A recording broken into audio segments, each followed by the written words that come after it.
Bismillahirrahmanirrahim. Assalamualaikum warahmatullahi taala wabarakatuh. Alhamdulillahilladzi hadana li hadza wa ma kunna linahtadiya laula an hadanallah. Asyhadu an la ilaha illallah wa asyhadu anna Muhammadar Rasulullah. Allahumma salli ala sayyidina Muhammad wa ala alihi wa ashabihi wa tabi'in wa tabi'ihim bi ihsanin ila yaumiddin, amma ba'd.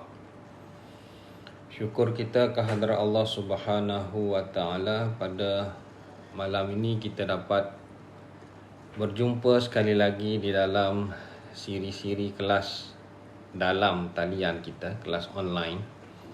Kelas online itu dia dalam talian, dia bukan atas talian. Dia orang bahasa dan pustaka. Dan kita bersyukur kita diberi kesihatan yang baik. Kita diberi ruang masa. Saya pagi tadi pun terpaksa membatalkan kuliah subuh kerana kesihatan yang kurang baik. Itulah kita kadang-kadang kita tak pasti, kita tak pastilah mana kesihatan kita tu boleh jadi at any time saja boleh ditarik oleh Allah Subhanahu Wa Taala. Tapi malam ni alhamdulillah kita boleh berjumpa secara maya dan kita boleh meneruskan sesi perbincangan ataupun perkongsian saya tentang pusaka. So kita masih lagi pada tajuk pusaka besar, dan kita akan bincang pusaka besar ni selepas ni dengan lebih mendetail ataupun lebih terperinci. Saya mendapat makluman bahawasanya memang banyak perkara teknikal yang mungkin tidak difahami oleh beberapa peserta lah, tetapi saya nak meraihkan kelas yang open macam ni. So pelbagai background ada dekat situ, maka saya perlu mempelbagaikan kandungan lah. Mempelbagaikan kandungan. So ada yang kena dengan peguam, ada yang kena dengan ejen, ada yang kena dengan ustaz-ustaz bahagian faraid dan sebagainya lah. So dia masing-masing lah. Tapi tak apa sebenarnya, at least kalau tak dapat banyak, dapatlah sikit. At least tahu juga sebab dia still berkaitan dengan harta pusaka itu sendiri. Jadi kalau tak tahu banyak pun tahu sikit-sikit, at least pernah dengar dan sebagainya lah. So tajuk kita lah tentang tajuk pusaka besar, merujuk kepada pengurusan ataupun pengurusan pusaka di mahkamah tinggi. Sebenarnya sikit saja lagi tentang urusan mahkamah tinggi ni, tapi sikit tak sikit pun kadang-kadang kita rasa sikit jadi banyak juga. Tapi tak apa, kita just sharing apa yang boleh saya kongsikan. Semoga bermanfaat kepada peserta lah. Saya tak tengok senarai peserta yang datang tu, tapi tak apa. Kita sambung dekat slide ni. Kita nak bincangkan tentang geran probate ataupun geran surat kuasa mentadbir. Sebenarnya di sana ada juga isu yang timbul tentang penamaan. Beberapa tempat institusi kewangan contohnya, dia sudah pun ada peraturan tentang penamaan. Contohnya di KWSP, di tabung haji dan takaful. Itu contohlah. Sebab amanah saham PNB dia tidak ada penamaan, dia ada hibah amanah. Dia tak ada penamaan. Yang banyak berlaku penamaan ialah di KWSP, tabung haji dan takaful lah. Takaful tu penamaan dekat sini penamaan wasi, bukan penamaan beneficiary hibah. Dia lain, penamaan wasi. Dan sekiranya berlaku penamaan dan dalam masa yang sama waris pergi dapatkan geran surat kuasa mentadbir atau geran probate. Saya tulis kat sini geran probate, tapi dia sebenarnya merujuk kepada geran surat kuasa mentadbir ataupun geran probate. So dekat situ dia ada, contohnya ada kita kata pentadbir yang berbeza lah, yang dapat surat kuasanya orang lain, yang dalam penamaannya orang lain. Penamaan ni sebenarnya kalau dah ada penama, dia sebenarnya dia tidak perlu tunggu kepada surat kuasa. Surat kuasa mentadbir ataupun geran probit, dia tak perlu tunggu. Dengan apabila dia tahu dia adalah penama, dia terus saja boleh claim untuk menuntut harta pusaka tu dia sebagai penama. Macam tu. Isu yang timbul dekat sini, penamanya orang lain tapi yang dapat geran surat kuasa mentadbirnya orang lain. Itu. Sebab kadang-kadang setengah kes tu dia tak tahu pun dia sebagai yang dinamakan, dan dia pun tak pergi bertanya. Dia tak pergi bertanya, mungkin dia takut ke, sebab dia mungkin anak, so mungkin dia mengharapkan ataupun dia mungkin anak yang bongsu, dia mengharapkan abang sulung, jadi dia tak sangka ayah dia menamakan dia. Ataupun setengah kes yang saya handle baru ni, dia adalah anak daripada isteri kedua. Jadi dia tak sangka arwah ayah dia menamakan dia sebagai penama. Jadi dia mengharapkan abang-abang dan kakak-kakak dia daripada isteri pertama saja. Jadi rupa-rupanya kita buat geran surat kuasa mentadbir, apabila anak sulung nak pergi tuntut menggunakan borang F, surat kuasa mentadbir tu, tabung haji kata ini dah ada penama. Kan? Tabung haji kata ada penama, tengok-tengok rupanya adik dia daripada maknanya adik lain ibu lah, adik dia daripada isteri kedua ayah dia. Jadi apabila berlaku pertindihan perkara tu, maka penamaan prevail. Itu maksud saya, penamaan prevail, penamaan mengatasi. Surat kuasa mentadbir dan geran probit tadi tak laku. Sebab itulah tak perlu nak sibuk-sibuk dengan surat kuasa, tak perlu sibuk-sibuk dengan geran probit. Even kalau dah ada pun di dalam geran probit ataupun surat kuasa mentadbir dan dah disenaraikan pun tabung haji itu sebagai senarai si mati, tiba-tiba kita pergi ke tabung haji dalam kes tu, tabung haji kata ini dah ada penama dia lah kena datang tuntut. Tak boleh. Kita tak boleh guna surat kuasa, tabung haji nak penama tu juga pergi tuntut. So dia ada jadi sedikit clash lah kat situ. Marahlah si abang sulung, apa hal lah kau tak pergi? Kalau tahu macam ni awal-awal lah kau pergi, banyak benda boleh guna dengan duit tabung haji arwah ayah tu. Yang si adik bongsu ni pun manalah kita tahu. Manalah kita tahu. Sebab kadang-kadang si mati dia membuat penamaan, dia tak bagi tahu pun. So itu maksud dia apabila berlaku lawan tu, masuk bercanggah surat kuasa ataupun probit pun tak boleh lawan, penamaan mengatasi. Sebab penamaan ini dibuat berdasarkan undang-undang spesifik institusi itu sendiri, berdasarkan undang-undang KWSP, berdasarkan dia panggil peraturan dia lah, peraturan tabung haji dan peraturan dalam takaful. Dia ada ialah takaful tu dia berdasarkan dia panggil jadual 10 kan, section 4/1 lah penamaan ke kurungan 2 4/2. Kemudian penamaan ini dia menjadi isu, itu satu hal. Yang tadi itu settle lah. Penamaan ini memang confirm yang dilantik sebagai penama adalah pentadbir. Dia bukan pemilik. Dan ini jelas di dalam fatwa mengatakan penama adalah seorang pentadbir yang perlu membahagikan harta pusaka si mati mengikut faraid. Bahkan jelas juga di dalam borang-borang penamaan. Borang penamaan KWSP itu pun ditulis melantik penama dan penama memegang amanah untuk mentadbir dan membahagikan harta pusaka secara faraid. Memang jelas. Begitu juga dengan takaful. Takaful ni dia ada 3 lah, sama ada penama ataupun penerima hibah ataupun absolute assignment. Ataupun dia boleh campur sebenarnya takaful ni. Sebahagiannya kita namakan wasi, sebahagiannya kita namakan penerima hibah. Dia boleh sebenarnya. So kalau yang nak penama tu, penama yang sebagai wasi tu, dia pentadbir, dia kena bahagikan mengikut faraid. Benda ni jelas ada di dalam fatwa. Bahkan perkara ni dibawa ke mahkamah. Ada yang membawa kes ni, ada seorang anak perempuan, dia dinamakan oleh ayah dia sebagai penama. Maka dia bawa ke mahkamah untuk dia tuntut bahawasanya dia adalah penerima. Dia tidak perlu bahagikan secara faraid. Begitulah lebih kurang. So bila benda ni dibawa ke mahkamah, dia lagi detail lah perbahasan. Maka dia kata apabila arwah menamakan dia tu, sudah pun ada niat untuk menghibahkan duit tu kepada dia. Niat tu dah ada, sebab tu letak dia sebagai penama. Kemudian mahkamah kata niat tu tak jadi lagi, sebab hibah ni dia bukan niat, dia memang bahagi. So dia berkuat kuasa selepas mati. So dia pun kata pula, macam tu wasiat lah, saya adalah penerima wasiat, maka saya penama ni saya adalah penerima secara wasiat. Tak juga. Mahkamah kata dia bukan juga wasiat. Sebab wasiat ni dia kena jelas. Dia bukan diinterpretasi melalui penamaan. Dia tidak boleh interpret. Kalau wasiat, tulis dalam dokumen wasiat yang lain.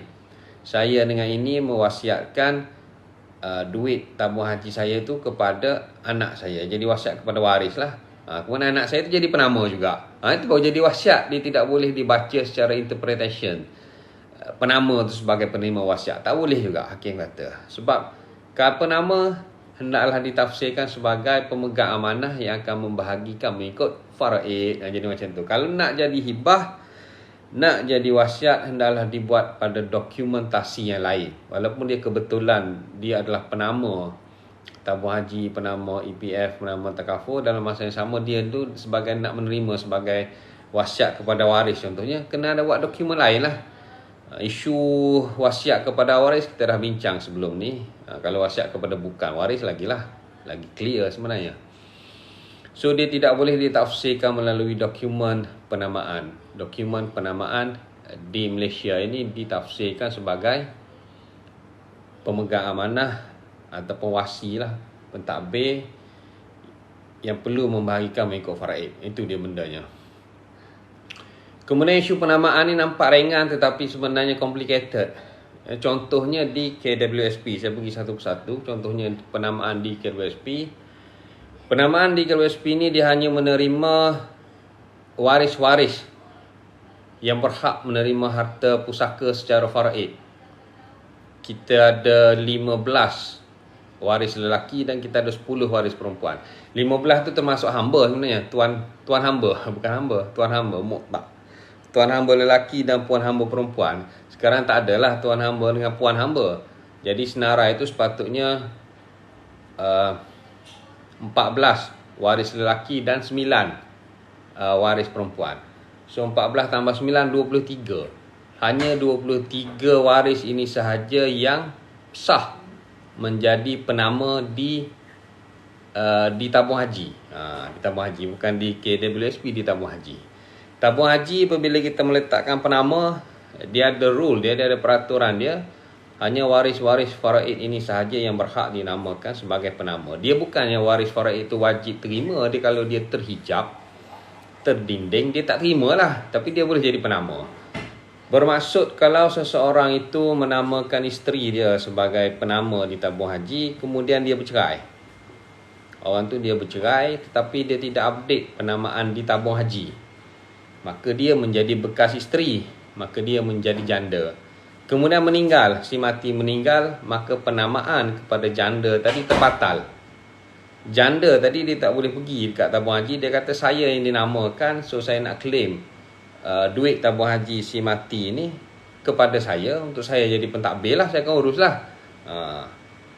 Tapi macam mana tabung haji nak tahu dia bercerai tu? Kadang-kadang susah juga. Kalau dia tidak declare kan, dia bagi ke sijil kahwin, saya tak tahu macam mana tabung haji nak check.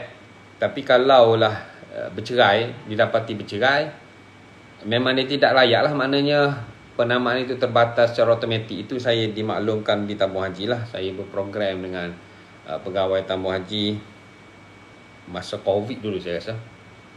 Saya dimaklumkan macam tu. So ini adalah satu perkara yang baik juga sebenarnya.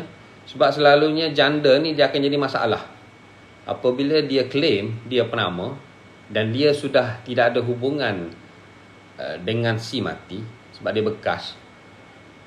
Selalunya janda ni bila dia, bukan kita nak memperhodoh-hodohkan ataupun kita nak meremehkan janda di luar sana. Janda ni bukan balu, bukan balu. Dia bercerai masa hidup.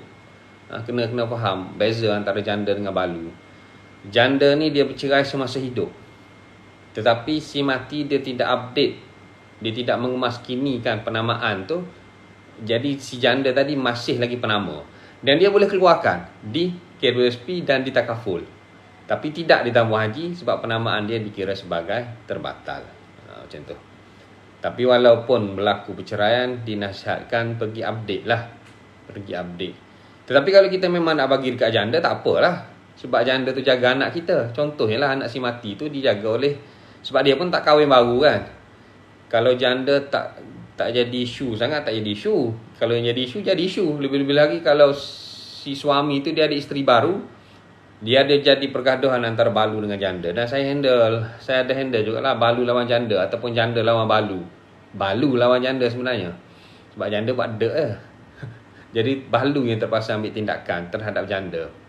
Sebab janda tidak mahu membahagikan harta tersebut secara faraid kan. Balu nak lah. Anak dengan janda pun ada, anak dengan balu pun ada. Dan itu berlaku kerana penamaan itu tidak dikemaskini. Tetapi kadang-kadang yang janda okey pun okey lah, sebab dia jaga anak si mati tu kan. Bila dia bercerai, dia kata tak apalah, engkau yang lagi lah jadi penama. Sebab aku pun tak kahwin baru lagi. Lagipun anak-anak aku ada dengan kau. Sebab hak hadanah dapat dekat ibu kan. Walaupun dia bekas isteri, tapi suami masih lagi menafkahkan anak tersebut. Dia jadi hak walimal. Tapi hadanah ibu, walimal bapa. Walaupun bapa dan ibu tu bercerai. So itu isu lain pula. Timbul isu-isu lain banyak lagi lah. Sebab berbeza orang antara walimal dengan hak hadanah tadi. So dalam kes ni, satu lagi tentang KWSP. Penamaan di KWSP ni, janda tadi tidak terbatal. Lain dengan Tabung Haji. Tabung Haji ada improvement sikit kat situ. Peraturan ni dibuat oleh institusi itu sendiri berdasarkan peraturan dalaman dia. Dia boleh buat peraturan dia macam mana. Tetapi di Tabung Haji, dia tidak membatalkan status. Once kita dah lantik orang tu, selagi orang tu hidup, orang itu adalah penama. Kecuali orang tu mati. Saya dulu KWSP, saya dulu bekerja sebenarnya. Saya bekerja di kolej swasta beberapa tahun juga sebenarnya. 4 tahun saya rasa. 4 tahun lah kot. Dan saya adalah KWSP. Masa tu saya tak kahwin lagi. So saya namakan arwah ayah saya sebagai penama. So sekiranya penama itu meninggal, maka penamaan itu terbatal. Selagi penama itu hidup, walaupun dia tidak ada hubungan kekeluargaan dengan si mati, penamaan itu sah. Kalau dia letak penamaan, kita kata girlfriend pun sah. Selagi girlfriend itu hidup. Apatah lagi janda, lagilah hidup. Kalau janda itu hidup, ya macam tu. Kecuali EPF telah mengubah perundangan, peraturan tentang penamaan yang dibuat selepas 2018. Dia ada date dia, saya tak pasti. Saya tak ingat date dia tu. Kena check balik dengan KWSP. Kita katakanlah 2018 lah secara umum. Penamaan yang dibuat selepas tahun 2018, kiranya penama tidak tuntut duit KWSP si mati setahun selepas si mati meninggal, maka penamaan itu terbatal. EPF dia buat rule baru pula. Saya tak pasti, mungkin dia telah menyelidik adanya beberapa isu. Maka EPF kata, kalaulah penama tu tidak menuntut dalam masa setahun, selepas tahun tak tuntut lagi, maka penamaan itu terbatal. Barulah geran probit dan surat kuasa mentadbir tadi terpakai di KWSP. So dia ada improvement lah kat situ. Tetapi kalau penamaan itu dibuat sebelum 2018, maka undang-undang lama terpakai. Ini macam tu. Kalau yang saya baru aja renew penamaan saya di KWSP. Saya baru renew, saya letak nama isteri saya lah sebagai penama KWSP. Walaupun lama dah tak mencarum, sebab bila saya jadi peguam, saya tak mencarum lah. Sebab majikan, masanya bila saya buka firm saya sendiri, saya tak mencarum lah, sebab sebagai majikan dia jadi optional. Tapi adalah duit dalam KWSP tu sikit je lah, tak ada banyaknya. Cuma saya buat refresh penamaan itu selepas 2018 lah. Apabila EPF dia buat pilihan yang syariah tu, maka saya pergi, saya daftarkan sebagai EPF yang syariah. Dalam masa yang sama, saya buat penamaan baru. Penamaan baru saya kepada isteri saya. So penamaan selepas 2018 tu, peraturan dia kalau setahun penama tidak tuntut, maka surat kuasa mentadbir boleh digunakan lah, sebab dia kira penamaan itu terbatal. Macam tu. Itu perkembangan di KWSP. Di takaful saya tak pasti, dia tidak terbatal bagi saya. Sebab kalau jadi nama, penama lah, wasi. Satu kes, sebenarnya banyak kes, cuma saya contohkan satu kes yang lebih kurang lah. Saya tak boleh cerita yang 100% apa yang saya handle, nanti kecil hati klien saya. Apalah Tamizi duk cerita kes aku pula. Tak boleh, saya kena reka-reka lah sikit supaya dia tidak menjadi 100%. Sebab lawyer dia tidak boleh dedahkan cerita-cerita klien tu. Kita kena tokok tambah lah sikit supaya dia tidaklah menjadi real. Cuma kita cerita pengalaman tu supaya boleh menjadi tibar lah. Satu kes yang saya handle, si mati meninggalkan bekas isteri dan meninggalkan seorang anak perempuan. Bekas isteri lah. Saya ada bekas isteri kat situ. Tapi bekas isteri dia adalah penama KWSP sebelum 2018. Kemudian dia tidak update penamaan tersebut walaupun dia selepas bercerai, dan walaupun dah habis edah, bahkan bekas isteri dia dah kahwin pula dengan suami baru. Tetapi dia tak kahwin dengan isteri baru dan dia tidak ada anak lah. Dia just menjadi solo lah, dia jadi bujang kembali. Kemudian dia meninggal dunia, meninggalkan seorang anak perempuan yang dijaga oleh bekas isteri dia bersama suami baru. Dan dia ada 3 orang kakak. Dia tidak ada abang. Dia mana dia 4 beradik, dia yang bongsu, dia seorang aja lelaki. Dan mak ayah meninggal lebih awal lah. So secara faraid, waris faraid dia ialah seorang anak perempuan dan 3 orang saudara seibu sebapa perempuan. Sebenarnya dah cukup lah tu. Kita panggil asabah ma'al ghairi. Yang belajar faraid, asabah ma'al ghairi. Tapi kadang-kadang yang tak belajar faraid, dia cari lagi. Kita kena cari pak saudara adik-beradik kepada arwah ayah dia. Nak cari lelaki juga. Sebab dia belajar asabah bin nafsi je kan. Dia tak belajar asabah ma'al ghairi. Ataupun asabah ma'al ghairi tu dia tak faham-faham. Dia ingatkan asabah ni lelaki je. So bila tidak ada asabah bil ghairi yang mengasabahkan adik-beradik perempuan, nak cari lelaki lah.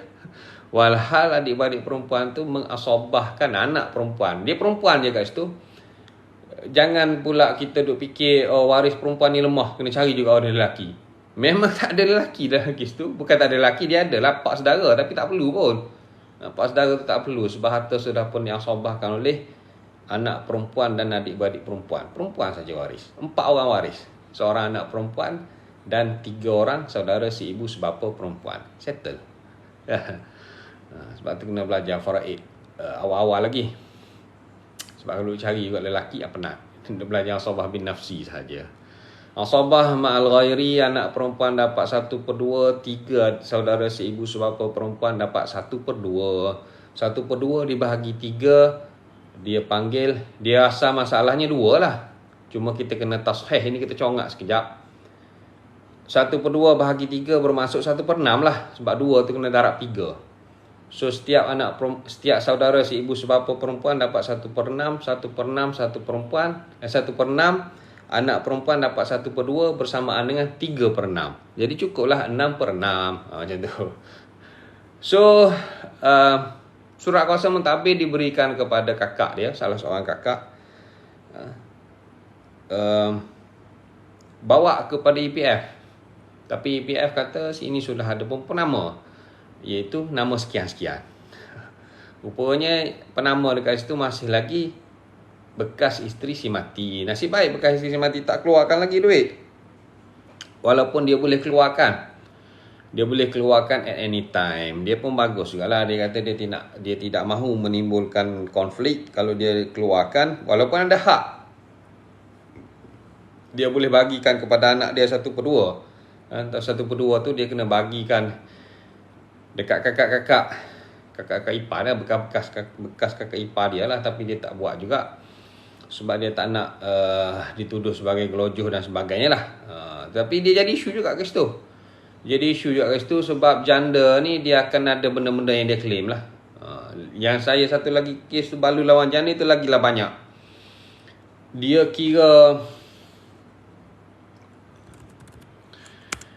kira si mati ni banyak berhutang dengan dia. Ini masuk ke tak ni?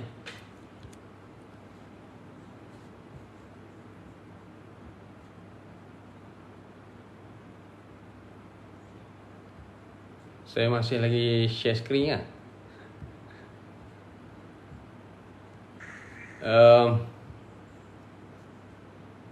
Dia masih lagi menuntut. Dalam kes yang satu lagi tu, si Balu ni dia masih lagi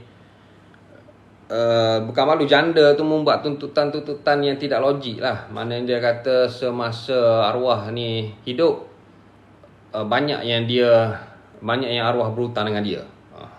Sampaikan Astro dia bayar, Maxis dia bayar, petadika anak dia bayar, semua dia tuntut. Walhal masa arwah tu hidup, dia tak menuntut pula. Bila arwah tu mati, dan mentang-mentang lah dia penama EPF, macam-macam pula dia tuntut. Itu lagi sedih. Itu memang Balu lawan janda. Cuma dalam kes yang saya handle tu, disebabkan sudah tidak percaya. Kakak tidak percayalah, kakak-kakak si mati tidak percaya kepada bekas isteri. Bekas isteri pun dia tidak keluarkan, sehinggalah dia dibenarkan untuk keluarkan, dia pergi keluarkan. Bagus juga dia sebenarnya, sebab dia tak nak menimbulkan konflik. So apa yang saya buat satu perjanjian lah. Perjanjian di antara waris-waris si mati ni. Waris si mati yang kakak-kakak ni lah, si anak tu memang setuju je lah, sebab mak dia penama kan. Sebenarnya anak tu pun anak kecil lagi, tak cukup umur pun. So kita buat perjanjian antara waris-waris si mati dengan penama tadi, bahawasanya penama dibenarkan untuk mengeluarkan duit EPF, sebab surat kuasa tak boleh tembus, EPF tak layan. Dengan syarat kemudian si bekas isteri tadi dia ada claim lah, dia ada claim.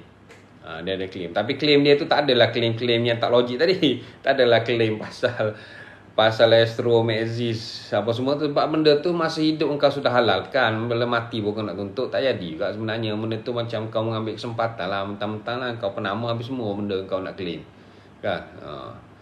Cuma dia adalah beberapa claim. Contohnya si mati ni, contoh beli motor tak bayar lagi dengan kedai. Jadi adik-beradik dia kata memanglah kita tak tahu, sebab yalah dia dah ada isteri, dah ada anak dia, mana kita tahu kehidupan dia. Memanglah bekas isteri lebih tahu mana-mana hutang tu. So disenaraikan dan akhirnya adalah jumlah amount tertentu bekas isteri ni ambil, sebab dia kata dia nak tolong bayar hutang untuk arwah bekas suami dia ni lah. So kita buatlah satu perjanjian. Saya buat satu perjanjian. Sebenarnya penat juga saya, sebab saya pula jadi orang tengah. Tapi tak nak, itulah kerja kita. Sebab kita nak nguruskan pusaka, tidak bergaduh tak habis. Tidak harta tu duduk beku macam tu aja kan. Sebenarnya walaupun boleh dikeluarkan oleh penama EPF, kalau dia buat dek aja, kalau dia buat bal, dia boleh keluarkan aja. Cuma dalam kes tu kita respect jugalah, sebab dia tak keluarkan, sehingga adanya satu persetujuan. So persetujuan dicapai, diberikan kepada bekas isteri itu certain amount untuk bekas isteri itu membuat pembayaran sebagaimana yang dia declare lah. So yang dia declare tu nampak logik lah, apa hutang-hutang si mati. Kemudian bakinya diberi kepada anak dia lah, tapi dia yang pegang, sebab anak dia tu masih lagi bawah umur. 1/2 sebagai hak anak perempuan, dan 1/2 lagi dipecahkan kepada 3 lah. Mana 3 orang tu kakak-kakak dia tadi. So selesai lah, ditolak yuran dululah, ditolak yuran peguam dan sebagainya. So itu antara perkara yang timbul tentang penamaan. Dan sekiranya penama EPF ni selalunya yang banyak buat hal, dia mengambil dan tidak membahagikan secara faraid, maka secara undang-undangnya ialah kena saman je lah. Kita boleh waris, bukan kita waris boleh saman penama EPF tadi secara saman sivil, kerana dia breach, dia tidak menjalankan tanggungjawabnya sebagai penama yang sepatutnya membahagikan duit EPF tadi secara faraid. Cuma saya tak pasti berapa banyak saman yang dikeluarkan. Dari statistik data saya tak pasti, sebab kadang-kadang banyak yang tak buat je lah, sebab dia kira tak nak tak nak perbesarkan. Ada certain case tu dia kira kontra. Sebab penamanya mungkin ibu, mungkin ayah. Ibu pun ayah pun kadang-kadang buta faraid, tak erti juga, menggunakan untuk harta sendiri juga, macam harta sendiri. Dia kata dah anak aku tak nama aku, duit aku lah. Dia tak kira, dia tak datang kelas malam ni kan. Lepas tu yang lain tu terpaksa menggunakan surat kuasa. Kemudian bila berdepan dengan saya kata tak, yang dah pakcik ke makcik ke ambil, itu kira makcik dan pakcik dah advance lah. So duit dia dalam CIMB ke apa semua perlu difaraikan semua, tetapi dah pakcik dan makcik dah ambil dah daripada EPF, maka kena refund balik lah. Kena refund balik kepada orang-orang lain. Kita kira secara total ni berapa ringgit Malaysia. So bila dicairkan menggunakan surat kuasa akaun-akaun yang lain kan, dalam bank-bank dan seumpamanya, maka dikira sudah terbayar lah pada pakcik dan makcik tadi. Macam tu lah. Ada yang kontra macam tu, tak ada masalah pun. Dia kata, kita tak tahu, kita ambil dah bah nama kita. Macam tu. Tapi tak apalah, sebab selepas tahu tu dia tidak melarang. Maknanya dia tidak engkar lah selepas diberitahu. Dia kata okey lah kalau macam tu, tak apalah, kira yang duit dalam bank tu tolak lah. Tolak dan bagilah banyak diberi kepada menantu lah. Maknanya bagi balik dekat isteri tu, sebab mak ayah dia terlebih ambil dah daripada duit EPF. Ada juga yang berlaku macam tu, tapi okey lah.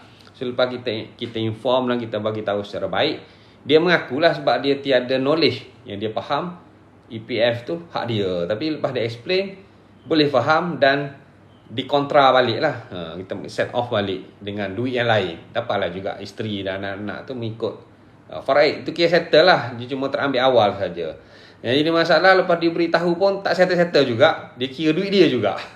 Dia berdegil juga. Maka kes-kes yang macam tu secara teorinya boleh disaman lah. Penama tadi boleh disaman kerana dia breach perundangan. Dan dia pergi bersivil lah. Kalau dia tak bayar, maknanya dia ada tiga execution. Sama ada di bankruptkan penama tadi, ataupun dia panggil freeze. Bankrupt tu kena lebih 100,000. Kena tengok undang-undang bankrupt. Saya rasa 100,000 kot. Tak tahu kalau dah dipindah. Ataupun kita freeze account dia. Kita boleh freeze account penama, tapi kadang-kadang orang kata tak ada guna kita freeze account dia. Account dia ada 1,000-2,000 je, sedangkan dia dah ambil ratusan ribu. Tak ada guna ke, ada guna ke, tengok kes demi kes lah. Ada setengah-setengah tu kita boleh sita dia punya property ataupun dia punya pejabat. Sita ni selalunya secara akademiknya kita boleh sita dan kita boleh ambil barang-barang tu lah. Kita boleh ambil TV, sejuk, mesin basuh untuk dilelong dan untuk dibayar kepada plaintiff. Tapi kadang-kadang tak apa-apa jugalah, sebab benda tu sikit. Cuma sita ni kadang-kadang kita nak suruh dia malu lah. Selalunya kita buat sita ni bagi orang-orang yang ada nama lah. Saya pernah buat sita satu restoran mewah jugalah dekat Publica. Restoran tu dekat Publica. Publica tu pun satu tempat yang kita boleh faham lah orang yang pergi Publica. Mana mahal-mahal lah restoran dekat situ. Restoran tu saya pergi sita. Barulah bayar. Barulah owner restoran tu pergi bayar. Orang tengah makan, kita pergi sita kan. Dengan belih mahkamah. Sita tu kadang-kadang dia bukan nak sangat lelong. Kita buat valuation lah. Kita, dapur dia berapa ribu, kursi meja berapa ribu, dan kita bagi tempoh. Tapi memang dia pergi bayar lah lepas tu. Saya rasa dalam 20,000 lebih je bila kita nilai dia punya perkakas tu.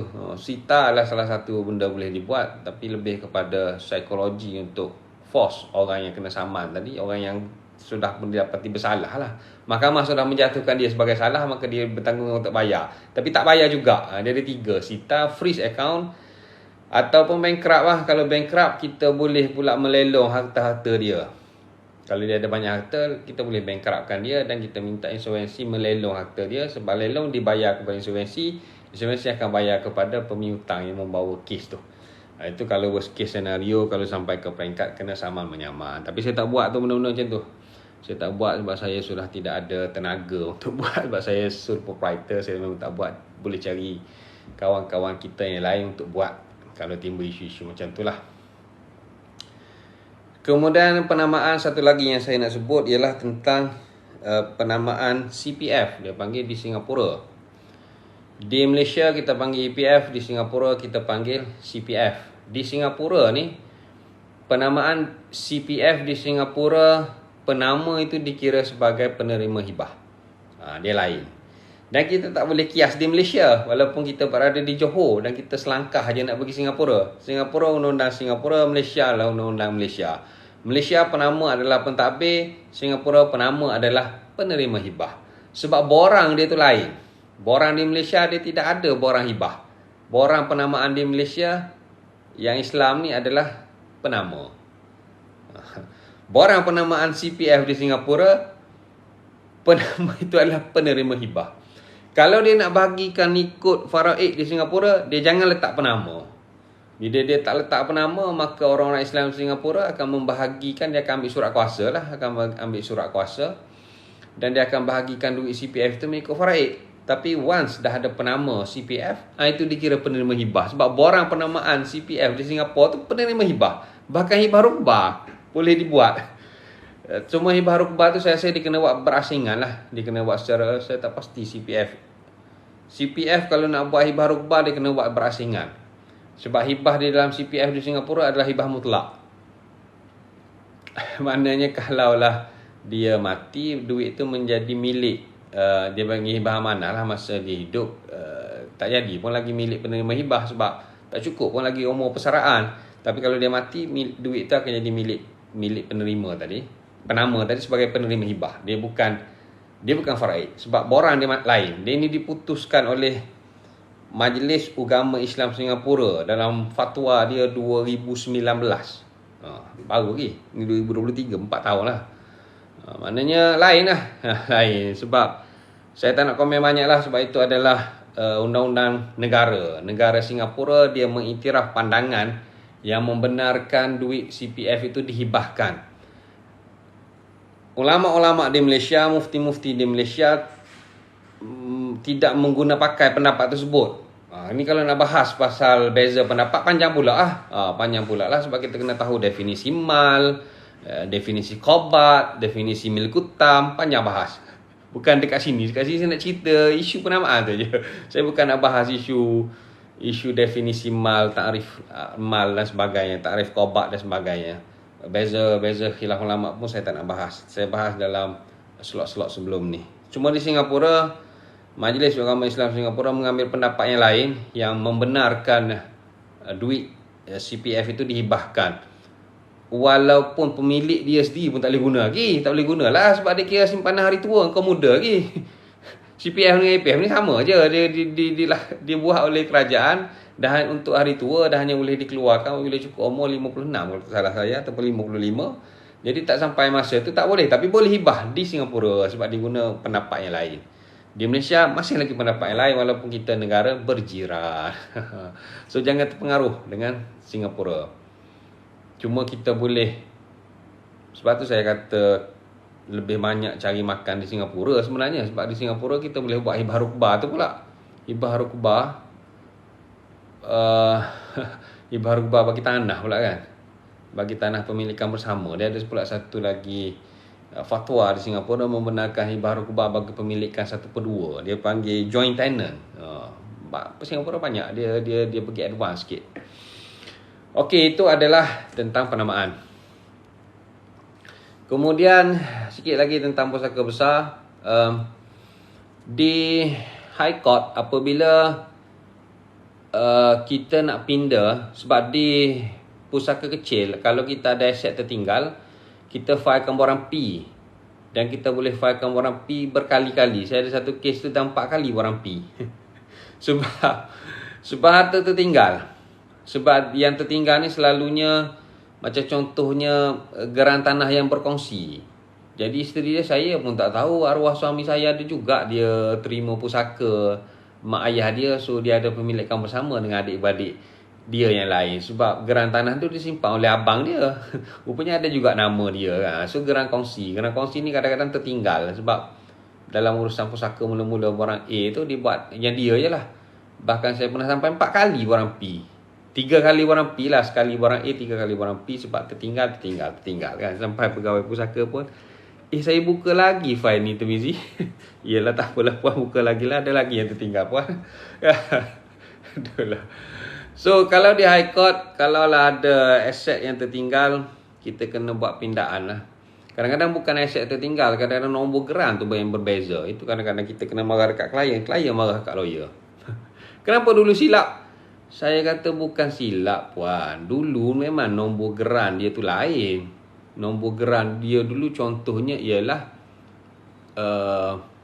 mana HSD contohnya. Dia belum jadi pajakan negeri PN kan. Dia masih lagi lot. Dia masih lagi PT, belum jadi lot. Dia ada beza tu antara PT dengan lot. Dia ada beza antara HSD dengan PN, pajakan negeri. Bila lot tu dia ada ukuran halus, bila PT tu bukan ukuran halus, ukuran yang di endorse berdasarkan projek yang dibawa oleh developer contohnya. Belum ada ukuran halus daripada kerajaan itu sendiri. Sebab tu PT tu belum final, lot tu baru final. Letih pula kalau nak belajar pasal geran tanah ni. So nombor geran ni tu berubah, bukan kita yang ubah, dan bukan salah lawyer pun, dan bukan salah pejabat tanah pun. Itu adalah teknikal pejabat tanah. Dia sampai masanya bila dia buat ukuran halus, dia keluarkan geran baru yang mana berubah nombor tu. Dan bila kita nak buat distribution order ataupun kita nak minta order for sale dalam keadaan sudah pun berubah nombor tu pun, itu pun kita kena buat permohonan pindaan senarai aset. Itu dia High Court. Sebab semua pindah tu kena buat permohonan untuk memindah. Dia panggil notis permohonan. Dia di mahkamah ni dia dua saya permohonan besar dia, sama ada saman writ saman ataupun saman pemula. Apabila file tu sudah dibuka, maka sebarang dia panggil interlocutory selepas itu melalui notis permohonan, dia panggil NP, notis permohonan. So ini adalah notis permohonan meminda senarai aset. So kita filekan notis permohonan dan kita lampirkan affidavit lah. Affidavit sokongan pemohon. Dan kita attach, kita exhibitkan surat kuasa mentadbir ataupun geran probate, senarai aset dan liability terpinda. Cadangan sebenarnya, cadangan senarai aset dan liability terpinda, apa yang kita cadangkan tu. Kemudian kita kena tunjukkanlah bukti kenapa perlu dipinda tu lah. Kita lampirkan dokumen hak milik dan carian lah, carian rasmi. Dia tak nak carian persendian sebenarnya, dia nak carian rasmi. Cuma setengah-setengah tu dia lenient, carian persendian pun boleh. Tapi baik buat carian rasmi lah. Dia lebih mahal, tapi itu lebih selamat lah. Sebab setengah hakim dia cerewet, dia nak carian rasmi. Kemudian itu pun filean lah. Draft terpinda dia panggil. So itu kos-kos kalau ada penukaran pengurusan cara, sebab mungkin LA tu dia ambil oleh pengurusan cara terdahulu ataupun probate dia ambil oleh pengurusan cara terdahulu, maka kita kena notify pengurusan terdahulu dan kita buat notis penukaran pengurusan cara lah. Tapi kalau file lama, kadang-kadang kita pun tak tahu siapa pengurusan lama. Kadang-kadang file terhilang dan sebagainya lah. Kalau tak tahu, kalau tahu bagi saya tak boleh nak buat lah, tak payah buat lah. So nak ceritanya di High Court dia ada satu permohonan untuk meminda senarai aset sekiranya perlu dipinda. Dan kaedah pindaan di Mahkamah Tinggi ni dia sampai 6 kali saya difahamkan sampai 6 kali boleh pinda.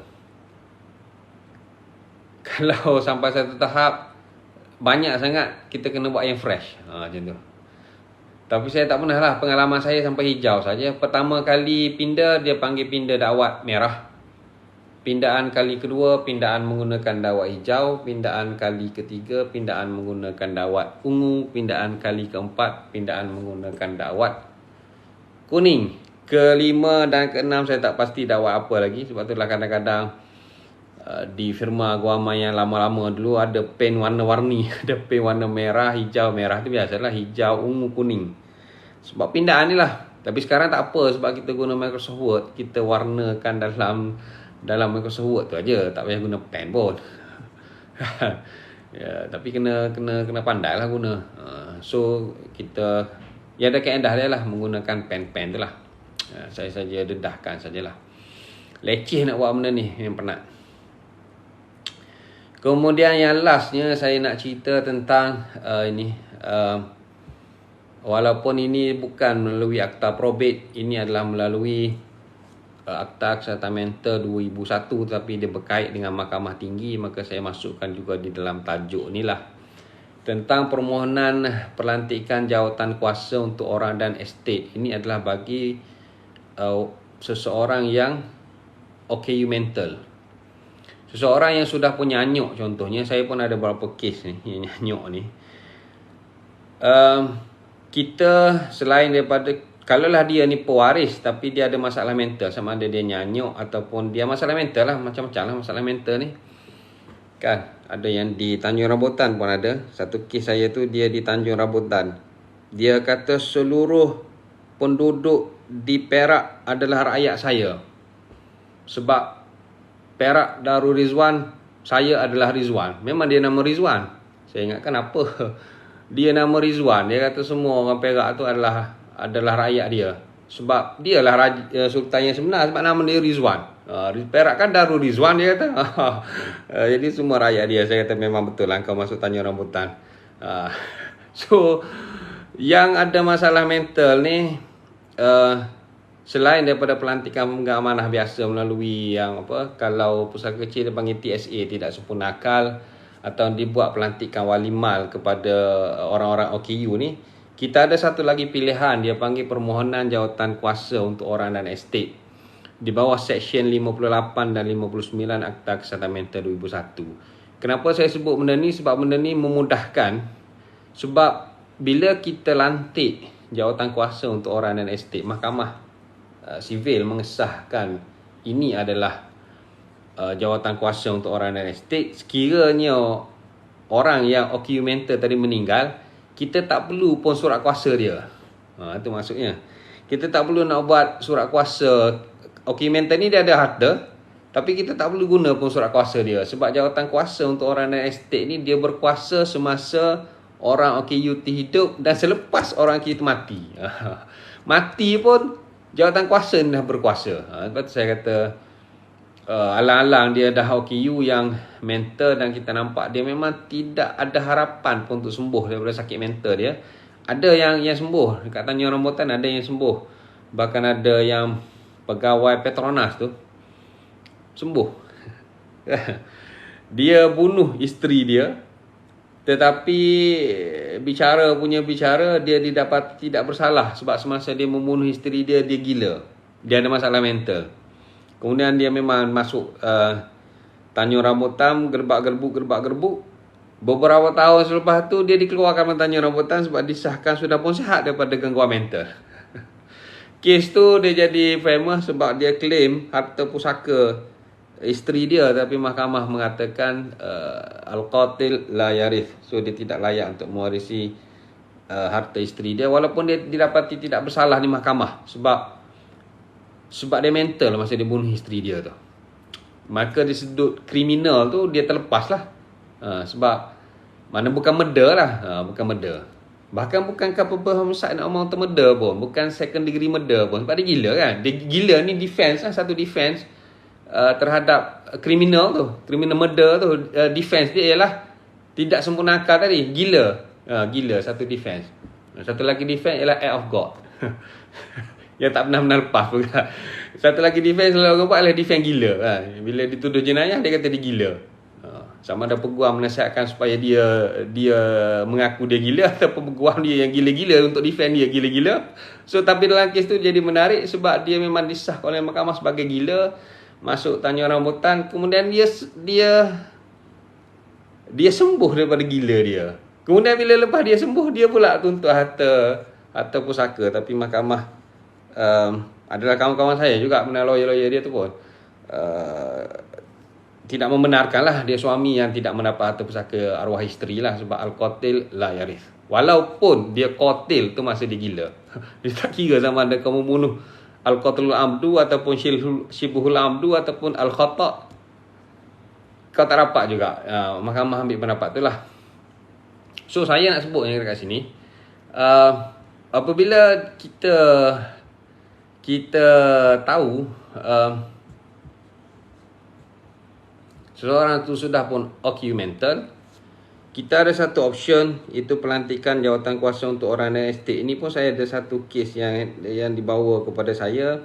Nenek umur 90-an, sudah pun nyanyuk. Tapi ramai je yang 90-an, tanding pilihan raya pun ada, tak ada masalah. Tapi ini memang 90-an, dia pun nyanyuk. Kemudian developer nak beli tanah nenek. Developer nak beli tanah nenek untuk dibangunkan dan jutaan ringgit lah.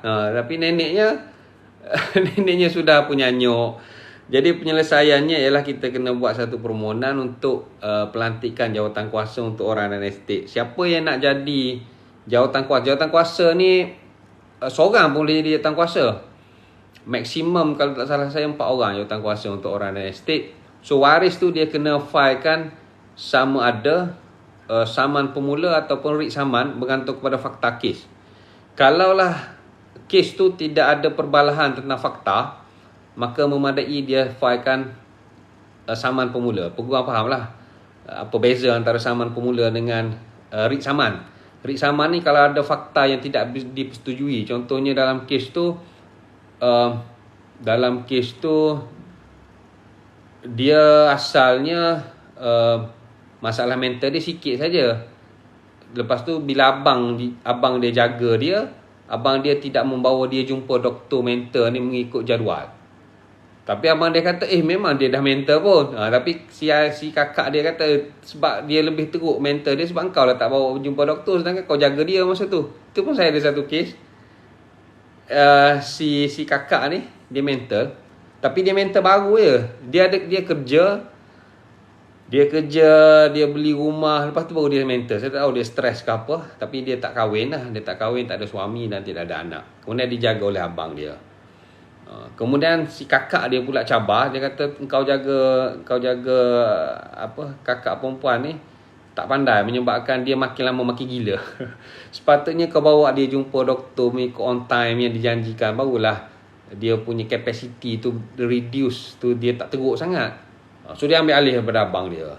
Lepas dia ambil alih daripada abang dia, kita advise dia untuk dapatkan jawatan kuasa untuk orang dan estate. So berlakulah saman menyaman antara adik dengan abang untuk menjaga kakak dan menjaga harta kakak.